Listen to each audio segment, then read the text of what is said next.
Questo MaxiRib è lo scanner MV1400 ed è la terza volta che lo provo, sempre con motorizzazioni differenti. Insomma, per ordinarlo è facilissimo, basta andare in cantiere e dire il modello, il numero e la potenza dei motori. Al resto pensano loro.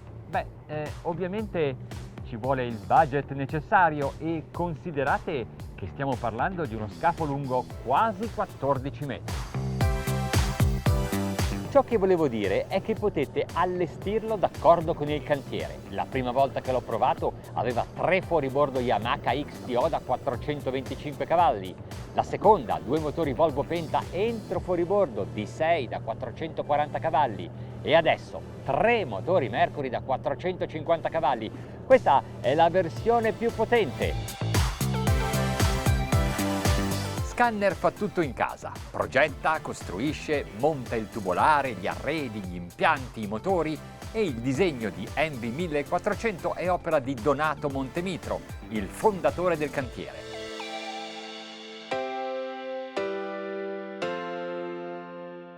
Cosa vedete dall'alto? Un grande gommone con tanta superficie abitabile e un T-top che ripara il posto di pilotaggio, ma non solo. Cosa vedete dal basso?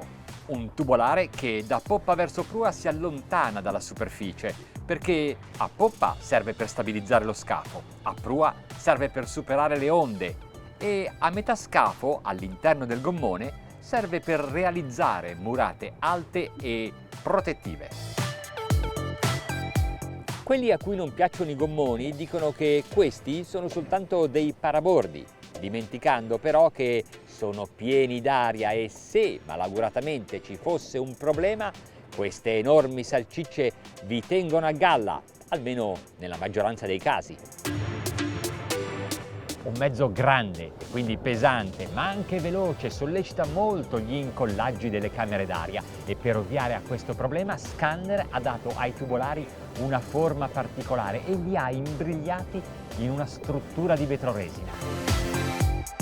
A prua il materassino prendisole si inserisce tra 2 sponde che sono attrezzate con tienti bene, così potete provare a stendervi qui anche in navigazione quando le condizioni lo permettono.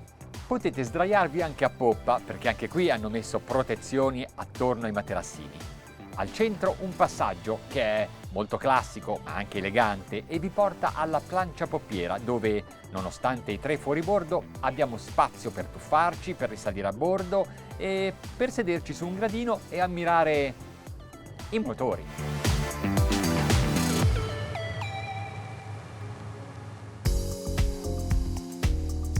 Il pozzetto vi permette di ballare a bordo. È un modo per dirvi che c'è davvero tanto spazio e potete anche utilizzarlo per pranzare. State a vedere. Il tavolo si solleva e la superficie dove mettete i piatti non è la stessa che calpestate. Questi passavanti in realtà sono un'estensione del divano del pozzetto. Non vi siedereste qui a prendere un aperitivo? In alternativa al T-top propongono un hardtop, eventualmente anche con chiusure laterali e parabrezza alto, consigliabile se navigate nei mari del nord.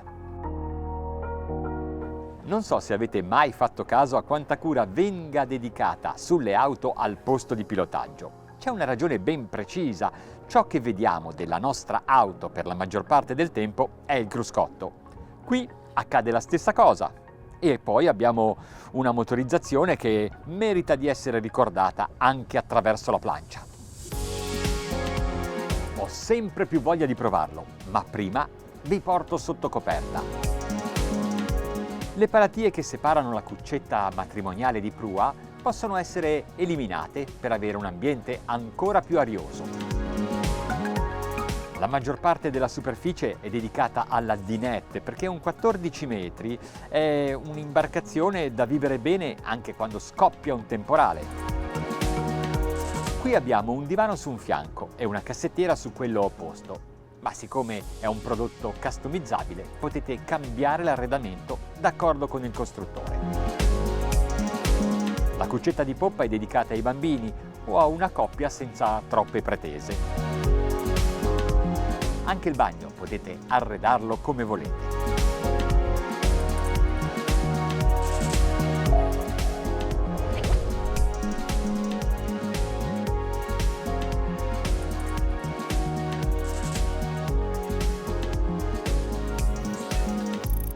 È sempre molto difficile e anche rischioso, più che navigare sul mare mosso, fare dei confronti, ma abbiamo l'occasione e io non mi tiro indietro.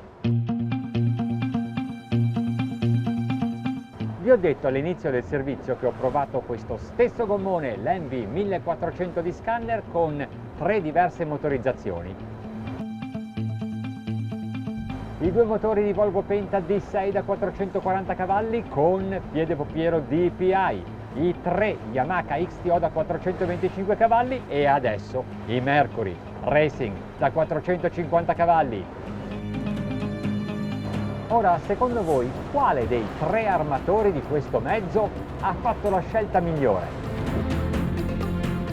Vorrei però ricordare che non ho mai provato questo gommone in queste condizioni, così difficili intendo, e poi queste 3 diverse versioni forse non avevano tutte lo stesso identico peso, a causa dei vari allestimenti, arredamenti, impianti, accessori. Vento di tramontana sulla costa ligure che ci farà trovare in mezzo al mare onde piuttosto formate. Intanto l'ho portato in planata, 12 nodi, la stessa minima andatura di assetto che aveva con i Volvo, mentre con i 3 fuoribordo Yamaha, forse a causa del loro maggiore peso, bisognava arrivare a 17 nodi per planare. Mi piace questa prua che taglia le onde in questa maniera. E mi piace questo tubolare che fa da deflettore per gli spruzzi. Ora immaginate di trovarvi in una situazione veramente difficile. Pensate quella prua, questi tubolari, quanto possono proteggervi, difendervi dalle onde. C'è un vento così forte che mi deforma le guance e quasi non riesco a parlare. Ok, cambio rotta. Intanto lo provo anche in virata.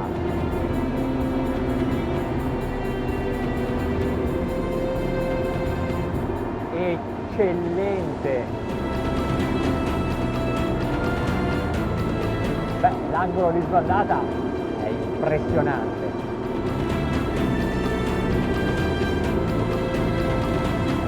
Ma quanta fiducia ti dà! 25 nodi, con i motori diesel bastavano 3 litri per miglio, con i motori Yamaha ce ne volevano 5 di litri per miglio, con questi Mercury siamo a 6 litri per miglio. Vedete come il mare sta aumentando mano a mano che ci allontaniamo dalla costa? Ma questo non ci impedisce di andare sempre più veloci.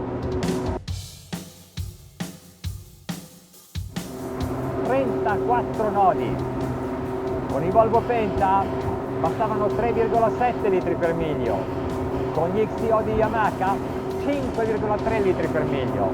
Qui con 3 Mercury siamo a 5,6 litri per miglio. Però ripeto, queste sono condizioni più toste.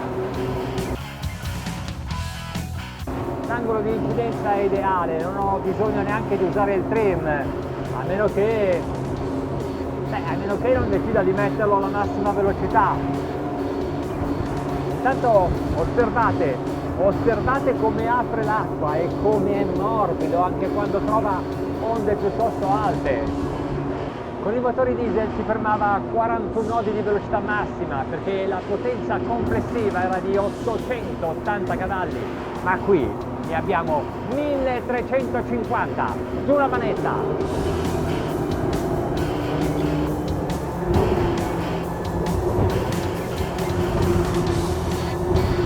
È pazzesco!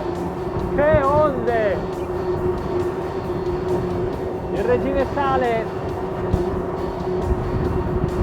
diamogli tempo, 52, 53, 54 nodi, wow! Con gli Yamaha eravamo arrivati a 52 nodi, ma qui abbiamo 65 cavalli in più e qualche chilo in meno.